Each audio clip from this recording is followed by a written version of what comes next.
Hey guys, Ben from APT. Today we're going to have a look at the fuel tank guard for Defender 110s and 130s from 98 onwards.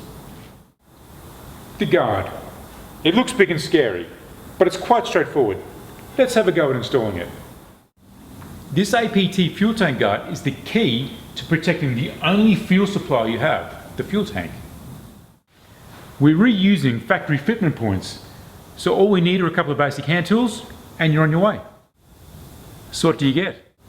6mm 5005 aluminium water jet cut and brake folded skid plate to keep your tank safe from nasties.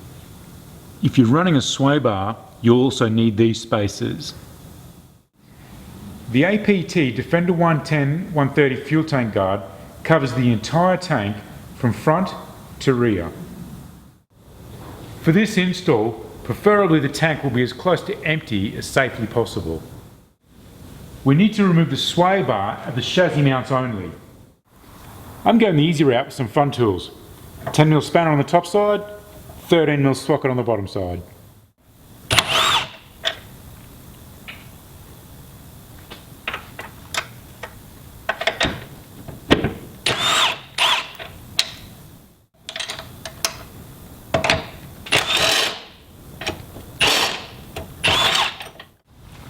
And now for the other side.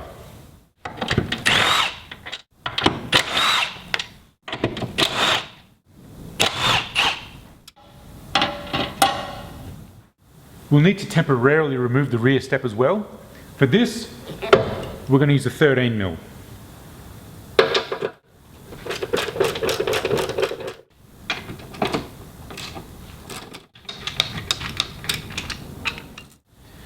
Firstly, we're going to retain the tank. For this, today I'm just going to jam a couple of screwdrivers in through the mounts under the tank. One side.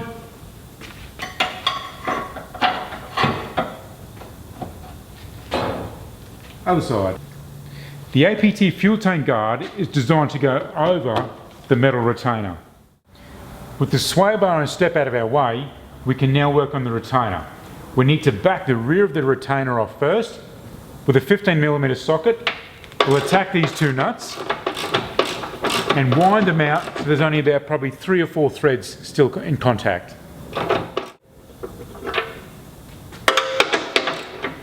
There's 2 bolts. Make sure we do both.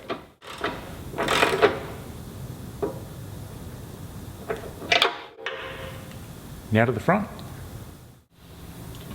For the front, we need to remove these 2 bolts. For this, we're going to need a 13mm socket.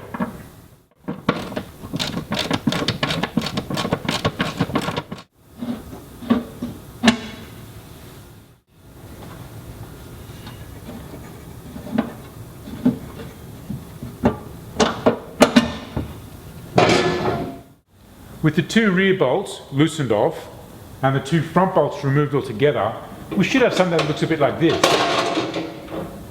Now it's time for the fun part, adding new accessories to the truck. It's now time to lift the fuel tank guard into place.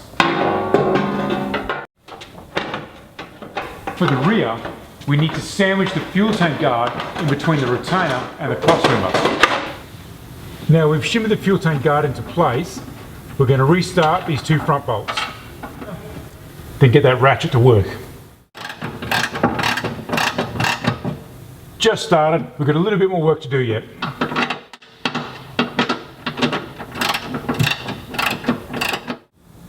Now we're on the homeward run.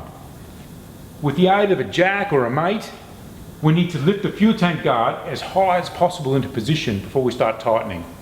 Once we get into position, we'll begin by tightening the 2 rear bolts first.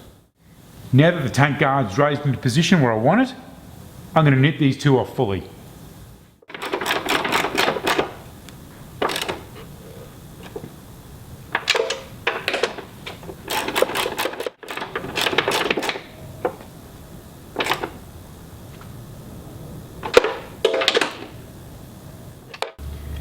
Now for the 2 bolts in the front.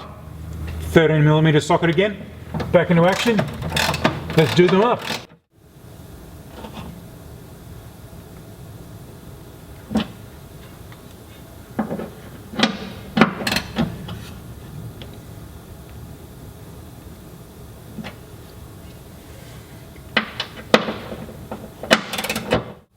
Nearly finished.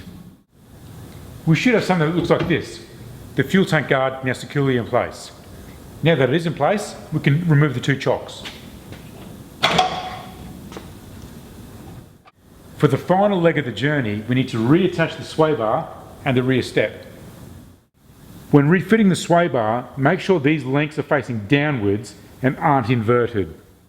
Now for clearance for the sway bar, pop in your spacer blocks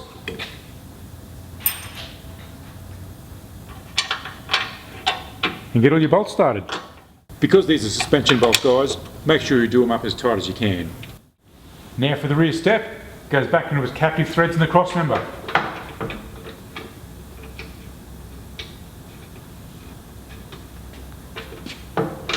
Always easy to start by finger and then get the tools into it. Well folks, there you have it. Essential fuel tank protection done in your driveway at home. I'm Ben from APT. Thanks for watching. I look forward to seeing you out in the tracks.